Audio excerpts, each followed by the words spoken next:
In the firehouse, every second counts. The best tool for the job? A well-rested firefighter. Dreamseat Firehouse Furniture, built for durability, designed for comfort, because your best tool is your team at their best.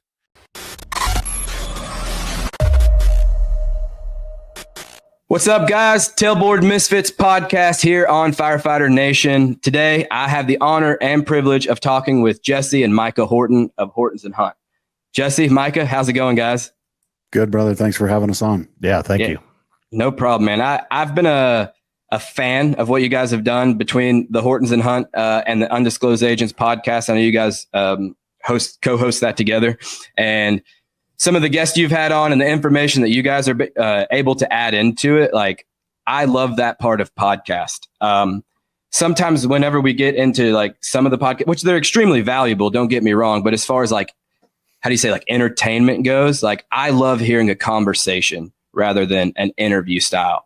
Like I want to hear the value that you guys can add just as much as the guests that you have on. And trust me, with this platform, I get how that goes. Like sometimes as the person with the podcast, you just want to listen. But I appreciate the insight and guys that you've had on and be able to talk with them and give your own insight to what you guys are talking about. It's crazy, man. We're so fortunate to have been able to have the guests we've had on and been able to have the conversations we've had. And definitely it's, from the selfish side of it, we get to sit in a master class, once or twice a week with some of the industry giants out there. And it's just as beneficial for us as it is for anybody else out there. Don't get me wrong. But yeah, we're super fortunate. We're having a ton of fun with it, man. Yeah, I love hearing that too, because honestly, I feel the same way. And it just goes to tell you, like, a battalion chief and a captain and a pretty less tenured firefighter, like we all feel the same way. Like the people that I get to talk to, I just get to pick their brain and listen to them, week after week. And really, like, I'm just so fortunate in my position and my career where I am right now to be able to have those kinds of conversations with the caliber of people that I get to do that with. And so I kind of wanted to start out with that, the podcast and the Hortons and Hunt. Like, how did it start? And I get that it might be two separate things, but like, if you guys don't mind, just like the history and background of it and how it all came about. Yeah, we'll give you the Cliff Notes version. Okay. It's a pretty long story on how it all got started. So our other business partner, Brian Hunt, is a terrific fireman. He's a company officer. He's a captain at our department. And he and I had been teaching academies together for years. And we had always kicked around the idea of starting a training company and just putting a cadre together and just putting out good training. And we'd talked about it forever. And then when my brother Jesse got on the job, he immediately got thrown into a training role while still on probation. We had him out at the academies helping out with us, and he just became a super integral part of what we were doing at our department and in our region. So you can take over from there, Jay. So we put together a pretty rip-ass cadre out at the academy. And we were, Micah had been promoted to battalion chief at this point, and Brian was, preparing to step away from the training captain role. And I was kind of going to be the next up in the breach to keep running those academies. And we had a buddy who had left the fire service years back and went and worked for Blackwater, and then left Blackwater when they broke up and disbanded and came back to the fire service. Well, he's got buddies obviously still on the private contracting side. Long story short, his buddies from a private contracting company who do work for an aerospace company called him and said, "Hey, we've got this large aerospace company." We can't say it. We had to say NDAs. About that thick. They want to put together basically a hazard mitigation team, and it has a lot to do with firefighting and EMS and hazmat and all the things we do, right? So he said, "Can you put a team together to do this?" So this guy came to us and said, "Hey, can we put a team together to do this?" And I said, "Well, what do they want us to do?" And they sent us, after we signed two, dictionary stack NDAs, they sent us a list of the top hazards they thought that they would encounter doing what they do at this aerospace company. And it was a joke if you're a firefighter anywhere. And, we looked at it and we're like, yeah, we do this every day. Yeah, it was like the top 20 things that they thought might go wrong. A fire, somebody has a heart attack, extrication, fuel spill, stuff like that. Easy stuff. Yeah, easy stuff that we do all the time, right? So we're like, yeah, of course we can do this. So one thing led to another. And the next week, Brian is on a plane out to Cape Canaveral, Florida, to meet with this aerospace company in a room with all these eggheads and some pretty big names calling us from the arm that walks out to the space shuttle. Yeah. Going like, dude, what are we doing here? We are so far over our skis. This is not even funny. And we didn't even know like what we're up to. So they're like, yeah, put a bid together for us. So we're trying to put this bid together for them, which is outrageous. And they go, what's your LLC, by the way? We're like, we don't have an LLC. And they're like, we'll let you know tomorrow. Yeah, we'll tell you tomorrow. So we jump on. I called my dad, who's our fourth partner. He jumps online, creates an LLC, pays the fees. He's like, what do you want to name this? I'm like, Hortons and Hunt. That's us. Let's do it, H&H. And so he puts all that together. Long story, we put the bid together. We submit it. They say thanks, but no thanks. Obviously, we're not out launching rockets. We're firemen still. Doing training. So it didn't work out, but it birthed the company. And then there we were. We had a training company. So we said, well, we got all the licensing and insurance and name and all that. You want to do this? And we said, yeah, let's do it. From there, the podcast I'll tell you how the podcast started. The podcast started because Jesse called me one day and was like, hey, come over to my house. And I'm like, all right, whatever. Thinking he needed help with something at the house so I show up and he's got these mics and headphones and shit sitting here. And I'm like, what is this? It's like, we're doing a podcast. I'm like, okay, let's do a podcast. So I'm like, how much does this stuff cost? He's like, I bought half of it. He's like, you got to buy the other half. So like, okay, cool. We'll buy a couple more mics and a couple more sets of headphones and we'll start talking to people. See how it goes. What I appreciate about the podcast stuff is like, there's the firemen out there that like, don't get the podcast thing right. Some of them will even like make fun of you for it and everything. And it's just like, what they don't realize is like, we're doing exactly what we do at work every single day. It's just sitting here, honestly, just talking shop or talking crap, whichever one. Like, and it makes for a great conversation. And it does. At the end of the day, it adds value to the fire service, which I think at the end of the day, that's what we're all here for. But that's an interesting story of how the company started, because it's funny, but I think we've all ended up in a place before where it's just like, I don't think that we should be here right now, but let's do it anyway. So yeah, that's awesome. If you think of the scene from Armageddon where they're all getting arrested outside the strip club, they're like, hey, we're all astronauts. Everybody jumps in. Yeah, we're all astronauts. That's pretty much what it looked like. Yeah, when they walk into the hangar and the real astronaut goes, talk about the wrong stuff. Yeah, that was us, dude. But hey, you know what? It worked out. We parlayed it into this, and we're stoked. So yeah, and something that we totally skipped over, and by now, like if you see the Hortons and Hunter, the Undisclosed Agents podcast, like they know your names. But if you guys don't mind, and it doesn't have to be like in depth or anything, but just for context for the future of this conversation, just a little background and like your rank and like how long you've been in the fire service and stuff. Yeah, sure. So my name's Micah Horton. Owner, operator, trainer, instructor with Hortons and Hunt. I've been in the fire service since 2003. I actually got involved a little bit before that. While I was in high school, I went through an Explorer program at the department that I currently work for. We had a teen Explorer program in 2001, right before 9/11. It was the summer before. So went through that. I was super interested in being in the fire service, and then 9/11 happened, and it pretty much solidified my path in life. It was either fire department or military at that point. I was lucky enough to get on the job right out of high school, basically. So I became a seasonal with the forestry division out here, and then I got on as a reserve firefighter at a local department, which was great. I was getting paid $5.25 an hour and working a full shift, making no money, but loving it, and kind of bouncing back and forth between the two departments there for about a year. And then I got picked up with my current department full time in 2005, early 2005, and at 20 years old. And this upcoming March will be my 20-year anniversary there. So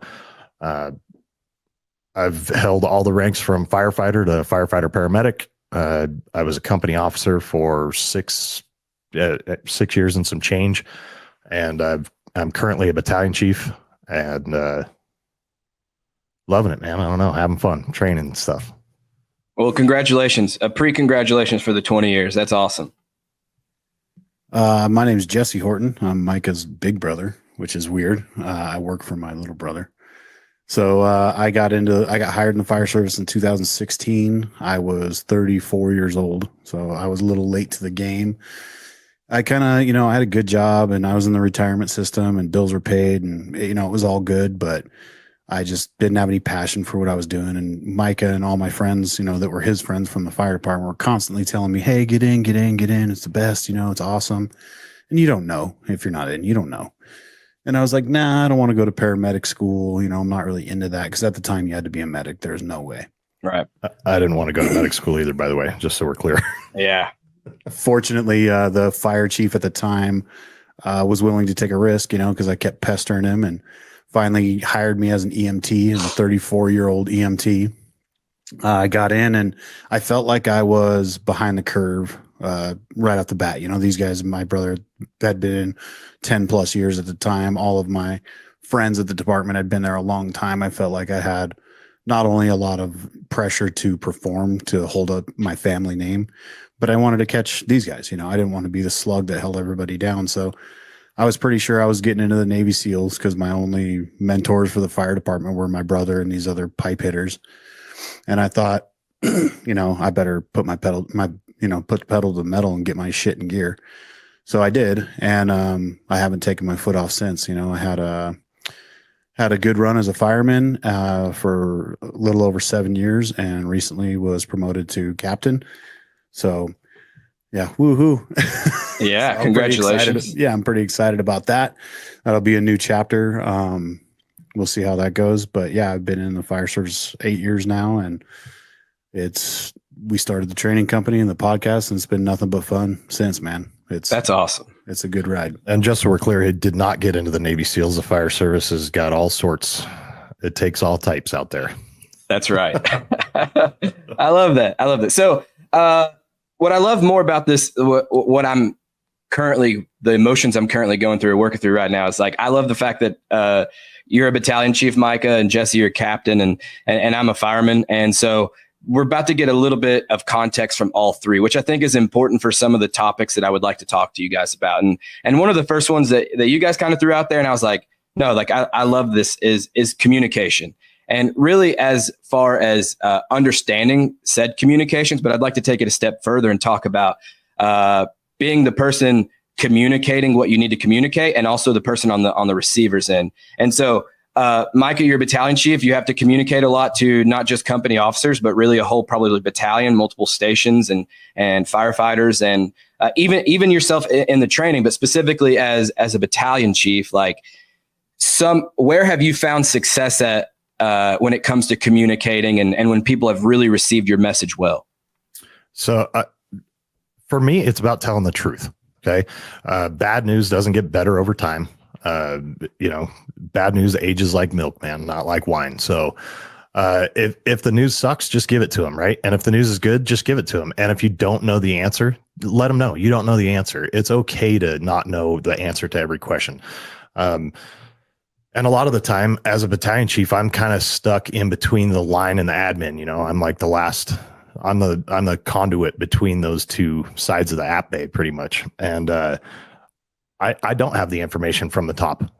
Sometimes I just have marching orders. Right. And I find that if the more honest I am with my guys about stuff and the more clarification I can get about the end state of whatever it is that we're doing, if you allow your people to figure out the path, as long as it's the same end state, then perfect. That's how it should look, because the guys doing the job need the information that they need to get the job done. Right. A lot of the time we have, a new policy comes out and the line's just like, what the fuck are we doing this? Like, this makes no sense. Right. So I try to be open and honest with my crews. Not just people of rank, all the way down to the newest fireman. Like, hey, does this work for you? Why not? And And I find that the more honest that I am with them, the better off it'll be, right? We complain about communication in the fire service all the time. Everybody complains about, that nobody's communicating. Well, there's been times where I've communicated very clearly to people and they just didn't listen because it wasn't the answer that they wanted to hear. So as far as the receiver end of that, and I've been guilty of it too. I've been guilty of that at every rank that I've held. So as far as receiving information, people need to not take things personal and they need to listen and comprehend the message. And if they don't, they need to ask questions. They need to get the clarification, right? So I find that those are the big tenets for me. That honesty portion is huge, both up and down the chain. Sometimes I got to have tough conversations with my boss, and I got to be honest with them. And I got to tell them like, hey, this policy shit, it's not going to work. This is why. And you have to be willing to have those tough conversations. You can't shy away from stuff like that. So. Yeah, I like when I was kind of like jotting down some notes, and obviously I'm not like in the specific space that you are when it comes to you being a battalion chief, but like there are certain things that like I have to communicate to people that I work with, right? And I think the most success that I've seen, especially like in your spot, and I'm looking at this from a completely different perspective, is some of the best communications that I've seen had from battalion chiefs or even company officers when, the whole saying like shit rolls downhill, when that shit starts rolling downhill and you have to give someone something that they may not agree with that may be controversial, is really giving those guys why this is happening. If you know the why, and that kind of falls back on like the receiving end, right? If you want to know something, you have to ask why, but you have to be able to explain that to them. And a lot of times it's like, we as firemen or as drivers or whatever don't understand why a policy is being implemented or there's a new change in this and that. But if you tell us why, we're like, oh, I didn't think about that. That actually makes pretty good sense. When instead, like if you would have left that out, right, like we would have probably been talking crap about it 10 minutes from now at the kitchen table. And that's a big problem, right? If we don't understand something, what do? We got aye. Yes, sir. We'll take care of it. We turn right around. We go into the kitchen. What the fuck is this guy talking about? What a dumbass, you know? And so ask those questions. If you're the fireman or the driver or the captain or whoever you are, if you don't understand why something is happening, ask the question, get the answer. It's the same. Pardon me. It's kind of the same. And I think my communication skills have been developed a lot through training. And when you train somebody and you're the instructor and it's your job to give the information, your communication has to be on point, right? And you have to give that why if you want true comprehension of whatever it is you're trying to teach or instruct. So you have this in a like sense where you want to just explain it so thoroughly you make sure that they receive it. The problem is, and we've all done this, and I've done this when I've been in a training being taught or whatever, we hear some information and then we don't comprehend it. And rather than the honesty portion kicking in and saying, I don't understand what you're saying, I don't get this, we lie and we go, yep, we got it totally. Yep, I understand what you're saying on how to force that door or how to throw that ladder. Yes, I understand my assignment on the fire ground and what your expectation is, because we don't want to look stupid or incompetent and say, I don't know what you're talking about. I don't know what VES means. Right. You know, and there'll be a time and a place to talk about why the fuck you don't know what VES means, but it's not when you get the assignment, because we need something to get done right now. So if you don't know something, you have to step up and hold yourself accountable and say, I don't know what you're talking about. I don't know what that is. And if, from the administrative side, if something comes down the pipe that you don't like, you should ask why. You should try and receive the why, because you might be missing a portion of it. In the end, you still might not like it, but you can at least have a thorough understanding of it. When you go to the kitchen and talk shit about it, you can talk shit educatedly instead of just running your mouth. Right. But communication to me is formed in the earliest stages of your career development, because you start by learning, you evolve into teaching, then you become a company officer or a driver, and then you become a battalion chief. And the whole way you're still continuing this conversation, these communications. It's just how you establish it and how you establish people are receiving it. Yeah. I hope that there's some like brand new guys that listen to this specific part, because it's something that we try to tell our new guys at my department is like, if you don't understand something, ask questions. Right. And you even get I even get it, with my kids, right? You tell them like, go do this. And like, okay. And they don't know what they're doing. But ask questions. And just tell them, like, if they're listening to this right now, you have a captain and a battalion chief telling you right now, like, what should you do if you don't understand something? Ask a question. It's not an embarrassing thing. And like you said, like, I'm sure maybe everyone's been in this spot. If not, it's just me. That's fine. I've been in a spot where I should have asked questions before, and I ended up having to ask a question way later on in my career about something that I should have already known. Right. Oh, like, yeah. So it's just ask questions. And I think this is something that I've had to really work on about being just honestly like a good listener is being intentional with your listening. And like, there's so many tactics that you can employ to be a good listener, right? Like we talked about asking questions, repeat what they said. And the way you make that comparison is on the fire ground, right? If Micah shows up on scene and he assigns Jesse to fire attack, like receive fire attack, right? Like you're repeating what he said just to make sure that he understood you or that you understood him correctly. And I think like if you explain it like that, people might actually be able to understand and get the point.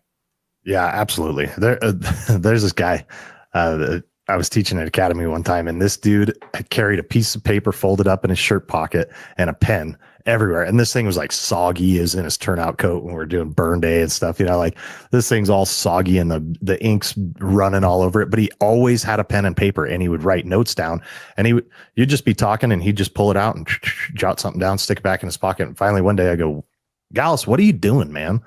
And he goes, I'm writing down stuff that I don't know so I can come ask you about it later.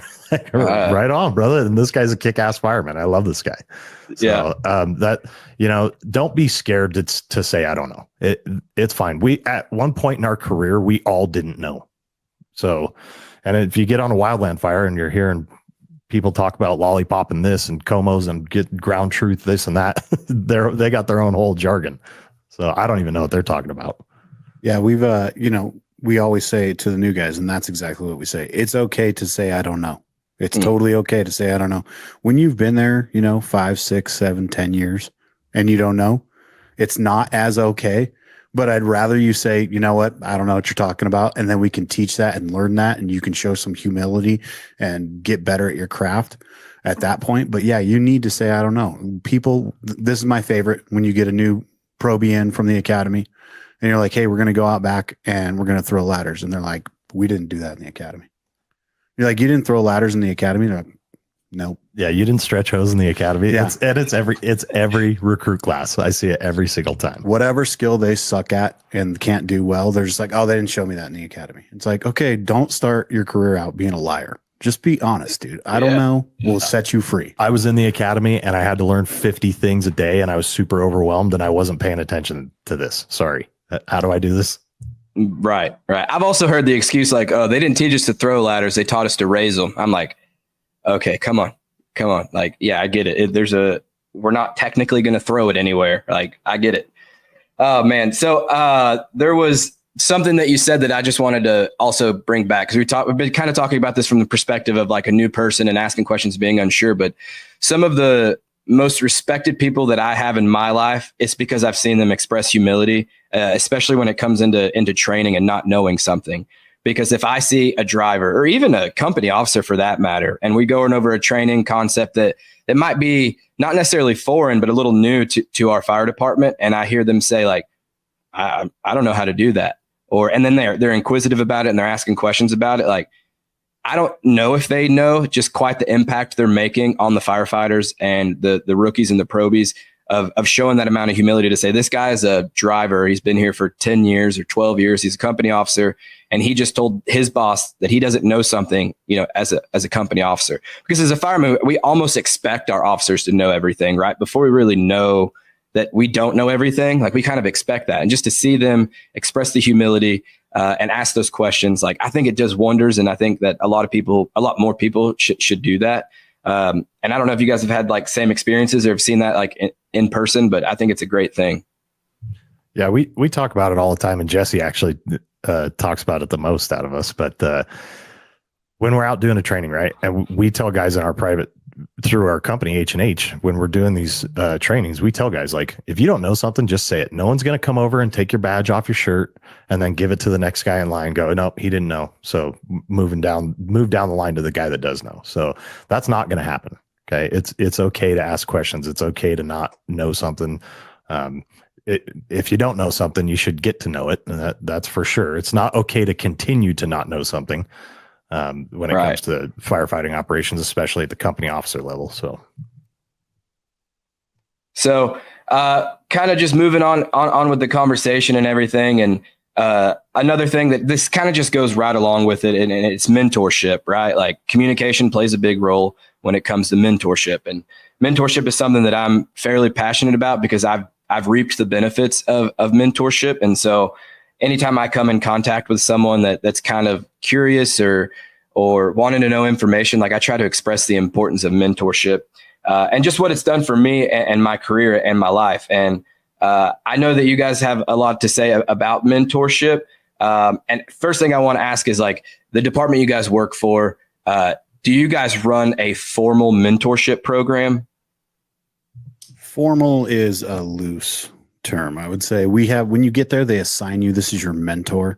Right. But is there, other than the task book that every probie has and the mentor signing them and making sure that they're staying on their stuff, it's not super official like that. We do have a task book.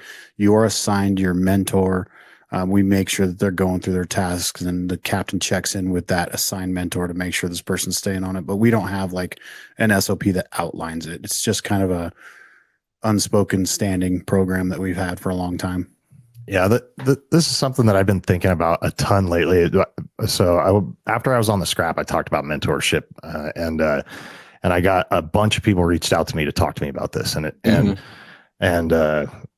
it's been great. It's been awesome to talk to all these guys that want to start this formal mentorship program and all this stuff. And the more I think about it, the more mentorship, the more you formalize that process, the more watered down it's going to get in my eyes. And I mean, I could be wrong. I'm still working through this thought in my head, but mentorship should kind of happen naturally. It should definitely be more of a grassroots thing than a top down thing in my eyes, So I don't know if there's a huge benefit to formalizing the process and having an SOP and like these are the guys on the mentor list because these are the guys that did special projects for the chief and he likes them, like I don't want to see it turn into that. And it's another checklist, right? The more official we get stuff, now we've got a guy, he's like, okay, look, I'm going to be taking the company officer's test in 6 months. Yeah. I should be a mentor. And then I can put that on there that I've mentored, and I can check all these boxes, and they can document that I was a mentor. And that's one of the things when you formalize something, you open the door and you invite shitheads to abuse the system. I think mentorship is one of those things where you have to understand, number one, if you've been there for 5 minutes longer than somebody else, you are a mentor to that person. They look at you like you know what to do. Like in their mind, you know what to do because you walked through the door and threw your bag down and grabbed a cup of coffee like you knew where all that stuff was and how to do it. And now if you've been there 5 years, 10 years, 15, 20 years, you're like a god to these people. These new people walk through the door and they look at you, whether you walked up and said, I'm your official mentor, how you doing? Or you blew them off because you don't talk to guys until they've been there for 5 years. They look to you for answers and help and all this unofficially or officially. You have to take that with great responsibility, right? What did Peter Parker's grandpa say? With great power comes great responsibility. You have to understand that you are those people, and you have to take it serious because you're developing the next generation, whether you want to or not. This is not something you get to choose to do. Yeah, I couldn't agree with that more. And everybody knows that was Uncle Ben that said that. Okay, it's not his grandpa. You got me there. Yeah. So I really like that. I've kind of like pushed for a more formal mentorship program, but right now, like we're in the same boat. We don't have a formal mentorship program. But you guys bring light to like some really good points of like people wanting to be in the role of a mentor for a checkbox or and I do believe that it does water it down because you guys know this as instructors, like not everybody's going to learn from each instructor the same. Jesse might be able to teach a student something that Micah is not able to relate to. And so if you just show up to work one day and you're assigned to someone and your personalities don't match, like at the end of the day, a mentorship is nothing more than a relationship. And there's people out there that don't get along or they don't get each other. And And I think the relationship part is the biggest part when it comes to being a mentor, being in a mentorship, and just being assigned to someone like doesn't really work like that. I was sitting here thinking about it, and I think I mentioned this when you guys come into the scrap after party. In my department, like I said, we don't have a formal program, but we recognized the need for one. And so a few of the senior guys got together, and I'll save the long story for later, but they established a very informal organization, if you will. And it had a bunch of mentors in it, and they called it Pin Down Leadership, because at 5 years, you get a 5-year pin, and it was everybody 5 years down. And so essentially, if you guys got hired on in my department and you were watched more or less through the mentorship or the orientation process, and once you got assigned a shift, like we kind of know what you're about, know your personalities, and we would try our best to match you with someone that would be able to, that we think you would mesh well with and be able to help you with that. And I think something like that, like you were just explaining, super beneficial. Yeah. And we talked about that in the after party too. And I thought that was such a great idea. That's kind of one of the things that really spurred this thought in my head of like, dude, it doesn't need to be an SOP, and it doesn't need to come out of the chief's office. If it comes out of the chief's office, guess what? There's going to be pushback. If the fire chief says we're doing X and it just so happens to be a mentorship program, there's going to be pushback. So I love that pin down concept. And if it does become formalized in your department, or if you, for whatever reason, they make it so you have to formalize this process, as formal as it should be up to the company officer in the house to assign the mentor. That's as formal as it should get. There should be no list of names, no special, whatever. It should just be up to the company and the house boss to figure that out. I do like that. And something else was like thinking about in the sense of a formal mentorship program is like, I think this is one plus to a formal program is the accountability aspect. Like at some form, like if it's like ours is super informal, right? Like our mentorship program, like our rookies are assigned a task book, yes, but like it's not up to a mentor to get that, help them with that, right? It's up to the crews that they're with. But when it comes to like our mentorship program, like realistically, if a probie or rookie wasn't hitting the mark, like we can have talks with them and we can encourage them and spank them on the hand a little bit, but like we would have no ground to stand on when it comes to like actual accountability. However, if it was formalized, maybe we would. And with the task books and stuff that we do, your firefighter mentor is responsible for signing that book. It's similar to a paramedic preceptor, right? Okay. Like they're responsible. Their signature goes on the bottom of that book too. So that responsibility portion, really comes into play. If you're a good mentor, you're going to take responsibility anyway. Like that's part of it, right? The department shouldn't have to tell you need to take responsibility for this. Like you're just going to do it. You're that kind of person. That's what good mentors do. Right. Is they take personal interest in their mentees' development. So I just put the power back in the company officer's hand, and then allow the company officer to put the responsibility in the hands of the mentors. Right. And so you brought up something else. Like, let's talk about that a little bit. Just in your opinion, obviously you are fairly passionate about mentorship and like the benefit, honestly, that it plays, not just in the fire service, but specifically at a fire department. What makes a good mentor? Yeah, I don't know. It takes a bunch of stuff. We were talking to David Rhodes, Chief Rhodes, yesterday, and he talked about one of his mentors that didn't really teach him anything about the fire service, but taught him how to cook and taught him how to play golf and just talked to him and was connected with him on an interpersonal level that wasn't really department related. So mentors can have all different types of impact and every different attribute that you can think of. It depends on what area you're trying to develop in, really. You have to care about a person. I apologize. I got a tickle in my throat. You have to care about a person. That's number one. Like you have to actually care if people become good firefighters. You have to actually care if people are getting the skills or understanding. You have to actually care that what you're doing today is going to be the impact on your department and your operations tomorrow. You have to give a shit. And that's the number one thing about a mentor. You have to give a shit. Number two, you have to be competent.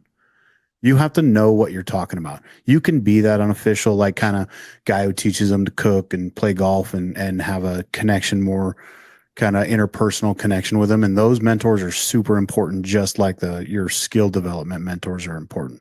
But in the end, like, I ain't trying to make friends. I'm trying to make firefighters. If you become a good firefighter, we can become good friends. And I say that all the time. And it's something I believe in. I don't have time to hang out with like my friends that I've had for 20 years. I'm so busy. I certainly don't have time to like make a new friend that's going to suck at his job.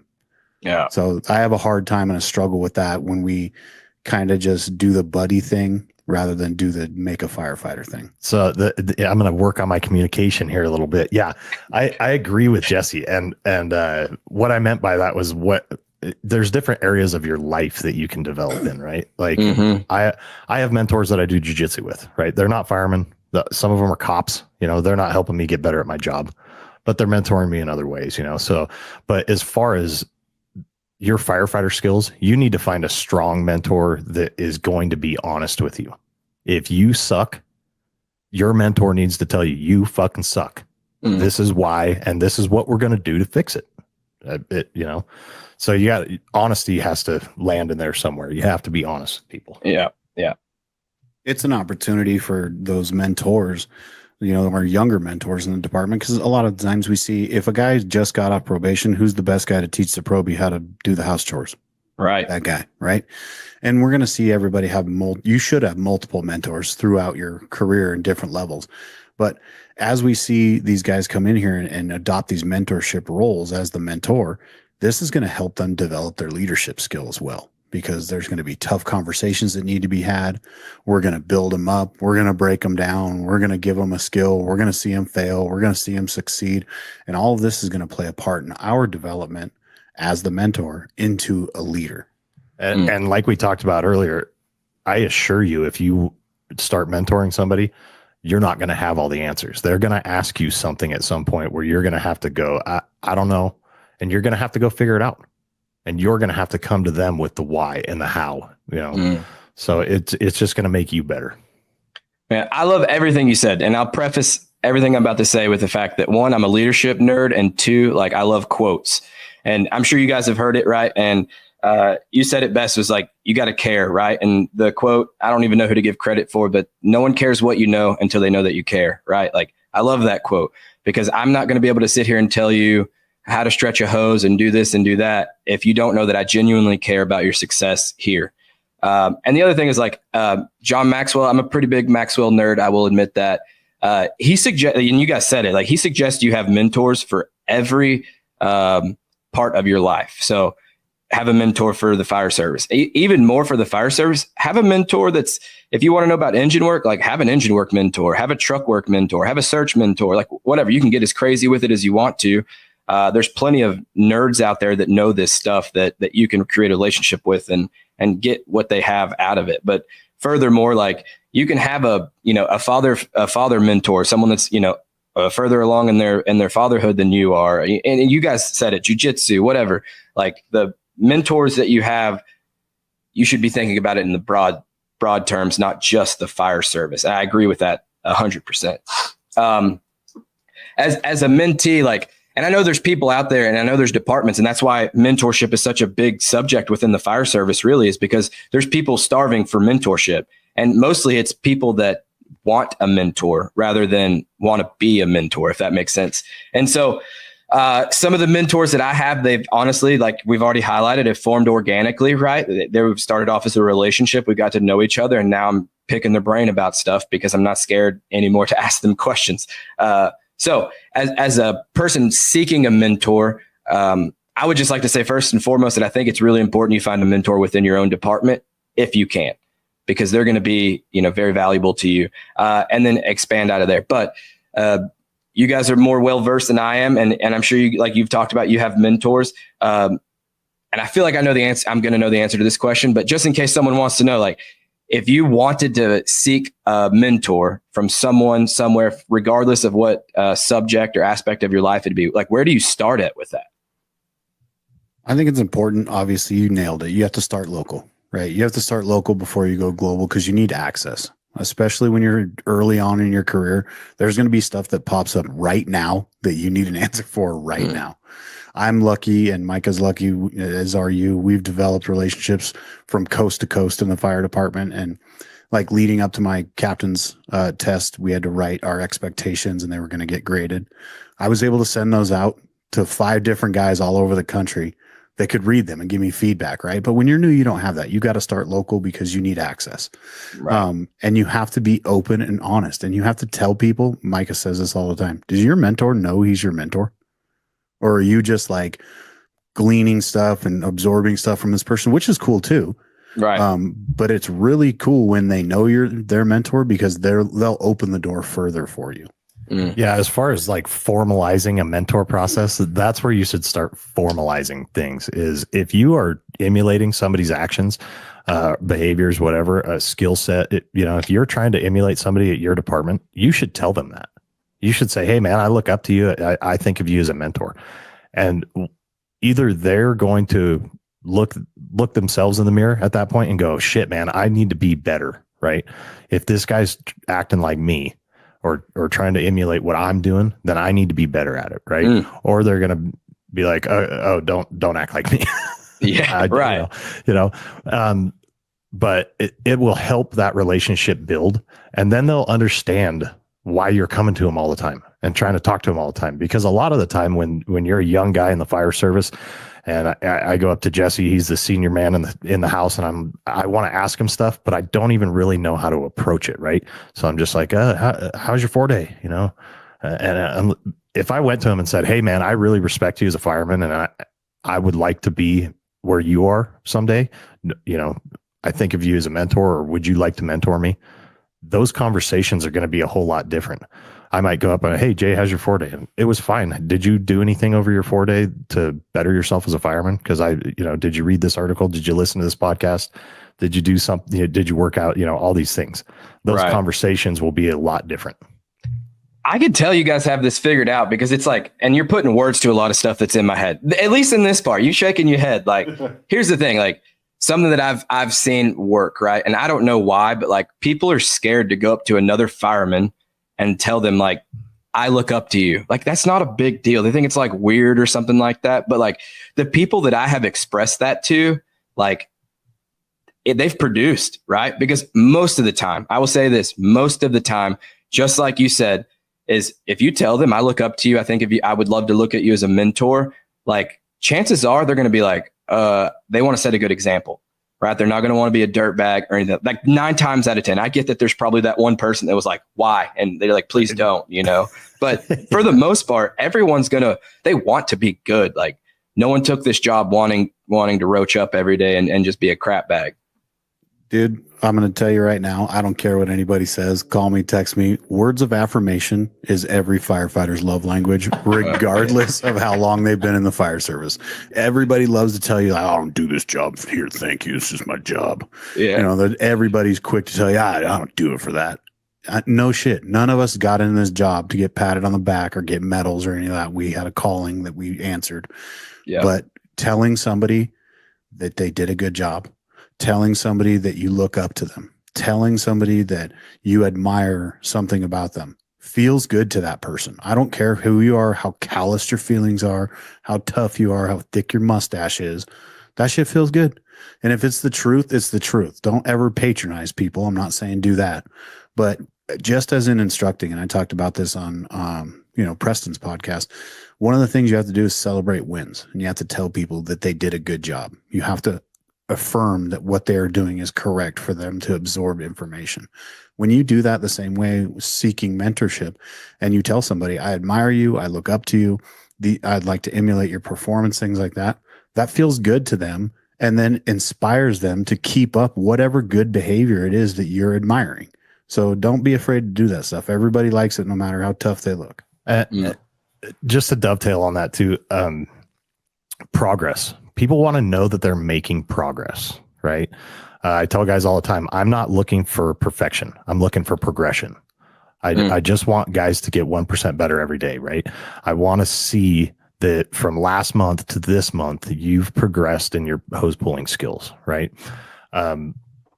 That really sunk in for me when I started doing jiu-jitsu, not to bring it back to that, but the belt system and the stripes on the belts and stuff like that. Like our school's bounced around a bunch about how we do that. But I will tell you, getting a little piece of athletic tape wrapped around your belt in a class full of grown men, you wouldn't think means a whole lot, but it does, because it allows you to know that you're making progress, right?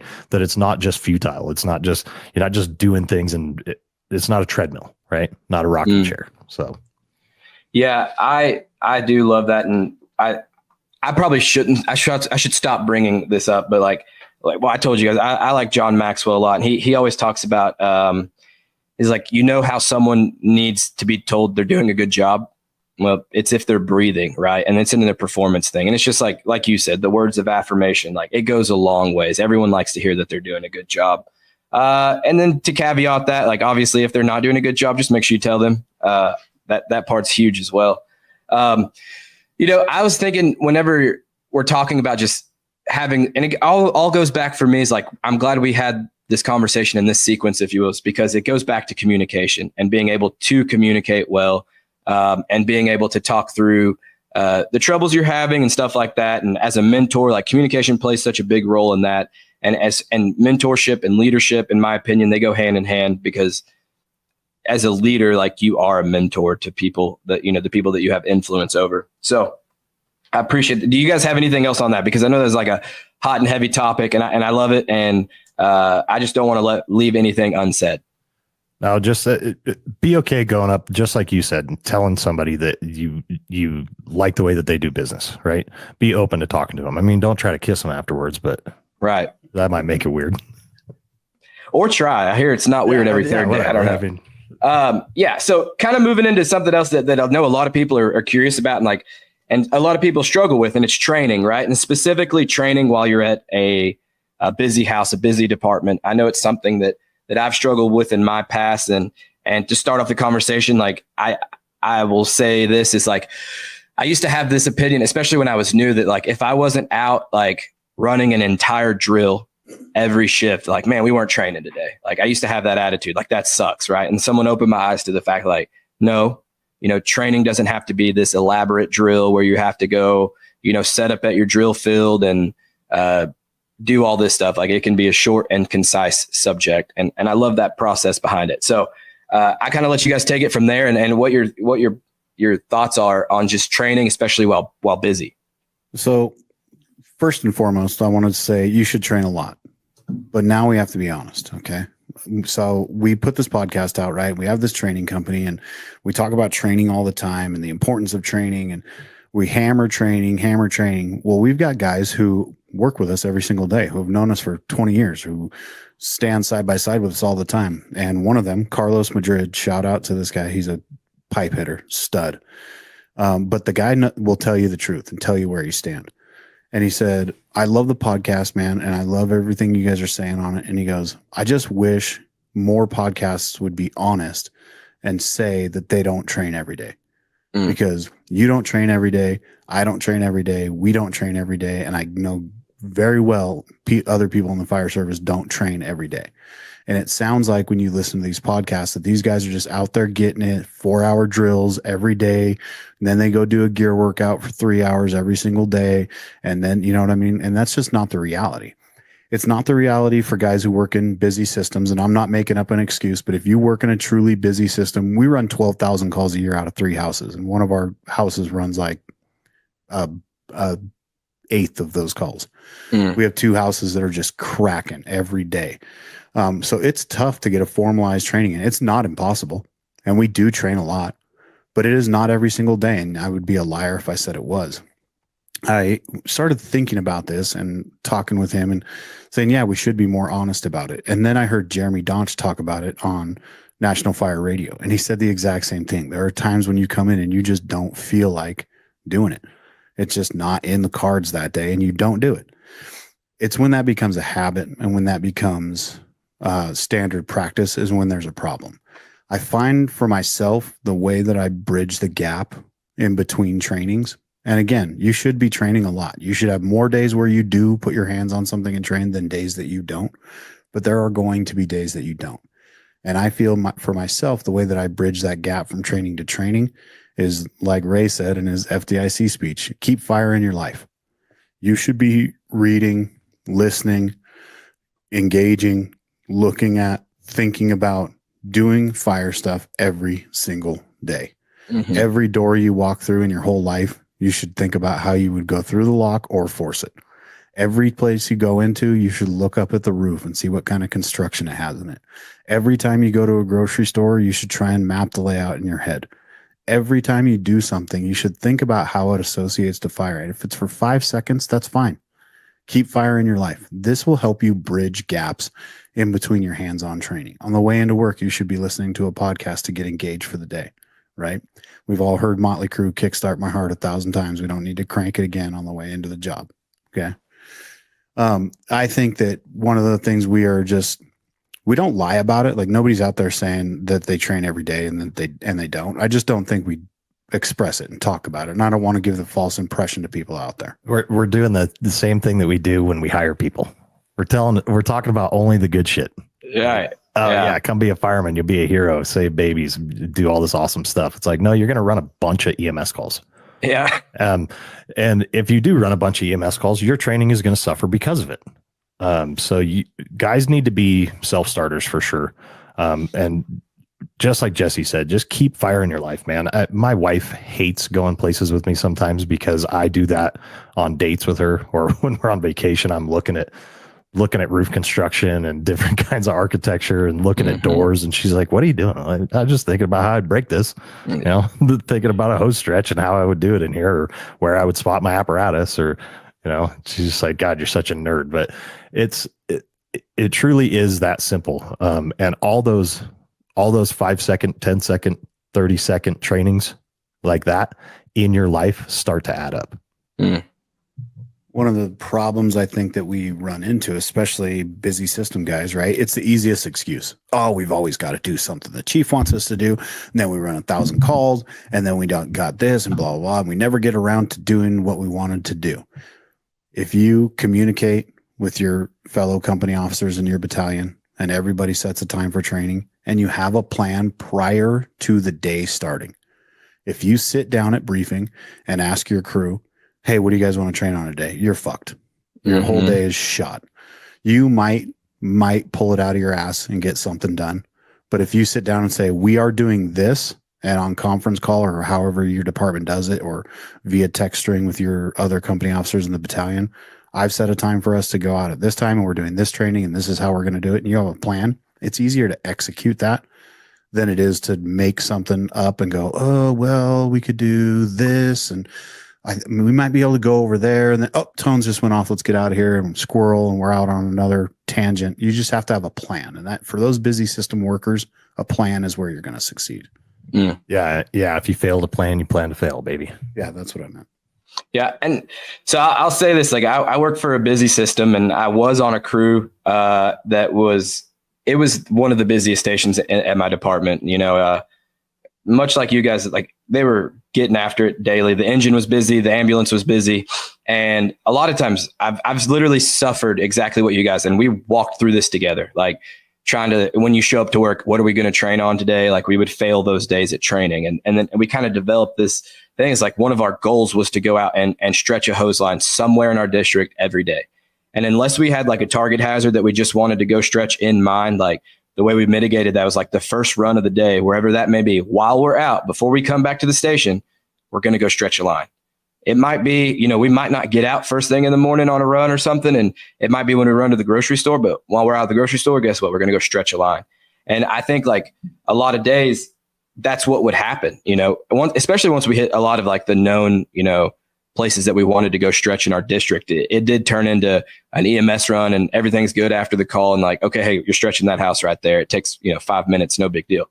And the other part of that, like you guys said, is we ended up getting really good at busy days, because they do happen, and we didn't train. We didn't get to go do something like physical wise training. And if it got to a point at dinner time when we weren't, and we hadn't like talked about fire yet, that we would either at kitchen table talk about it, even though that was kind of sacred for goof off time and just like family time type of thing. But after dinner, we'd go down to the picnic table and we would, talk about something related with fire.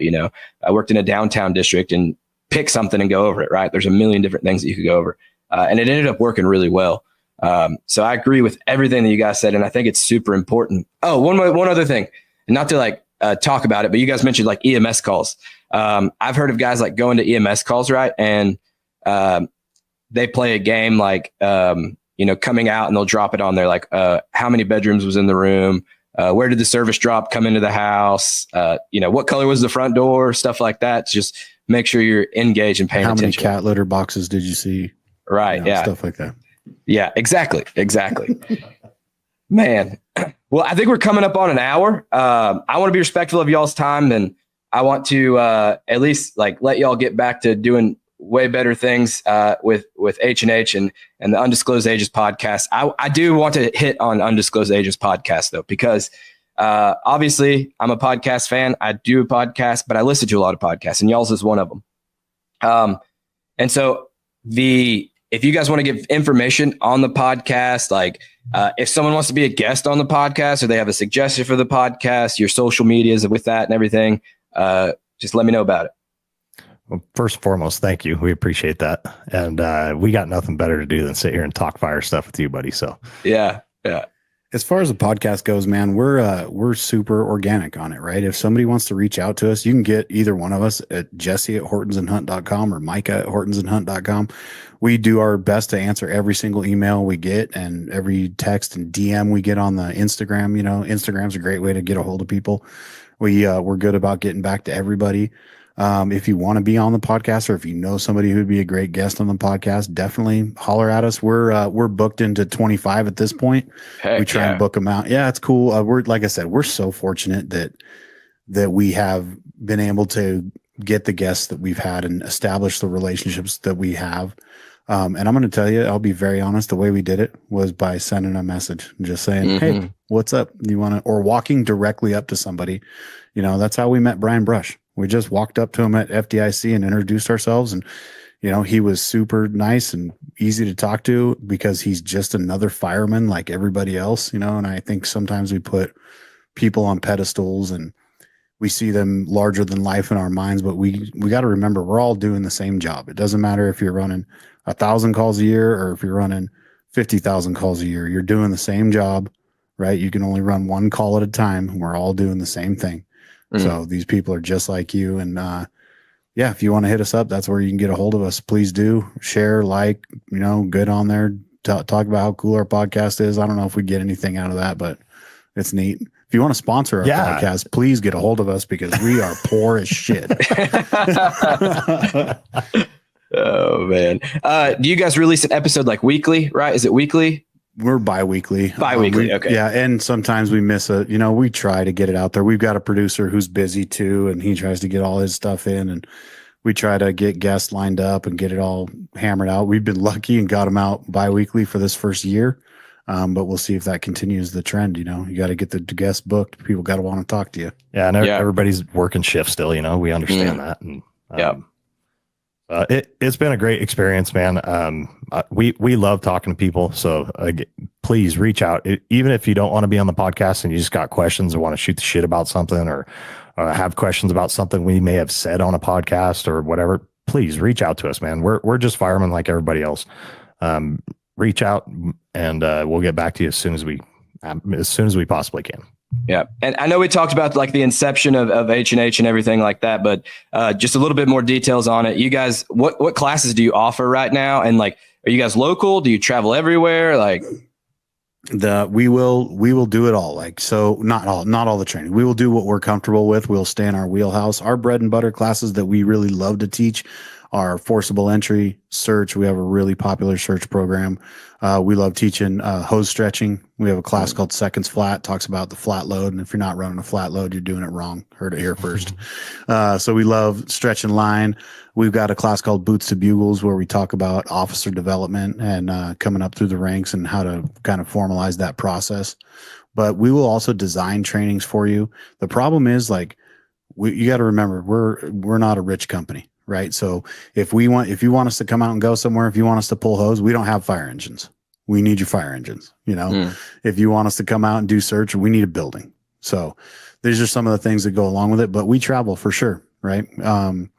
Anything anybody wants, we'll try and make happen. If it's something that's out of our wheelhouse, like, if you want to do swift water rescue from a car that's in the water, we're not your guys. We are all about basics. We wrote an article called Black Belt in the Basics, and we meant it. Like, that's what we do, is basic fireman training. And you would be surprised that how advanced you can be if you're just proficient in your basics. Yeah. One of the big things we do with H&H is, if you're a fire department and you hire us for a training, right? Say you hire us for seconds flat or 5 rights to the first line. We come to your fire department and we look at what you have and we model our training. We're able to mold our training program around what you have, your staffing levels, your response areas, your engines, your equipment. And because if you stick to the basics, right, we can apply those basics to just about any fire engine or truck in coast to coast, right? So, we will come to your department and we will do it your way. We'll just help you improve your way. We're not trying to sell you our way of doing business. Yeah, no, that's super important. I love every bit of that. And man, I can't express to you how thankful I am for both of you taking time out of your day to come talk with me. It's meant a lot. I've learned a lot. It's really awesome to hear. Obviously every fireman has an idea of what they want other firemen to be like, if that makes sense. And I would say that you guys align exactly with that, because I couldn't agree more with a lot of the stuff we talked about. And I think it would be awesome to work with you guys, because I bet that's pretty fun thing. You got brothers, battalion chief, captain. I bet you guys have a lot of fun. So we do have a lot of fun. That's for sure. Yeah. Yeah. Thank you for having us on, man. This has been great. It's an honor and a pleasure, man. So thank you very much. Super humbling that people want to talk to us, man. Thank you. Yeah, no problem. Guys, that's going to be it. Real quick, if you found value in today's show, just please do us a favor and share it.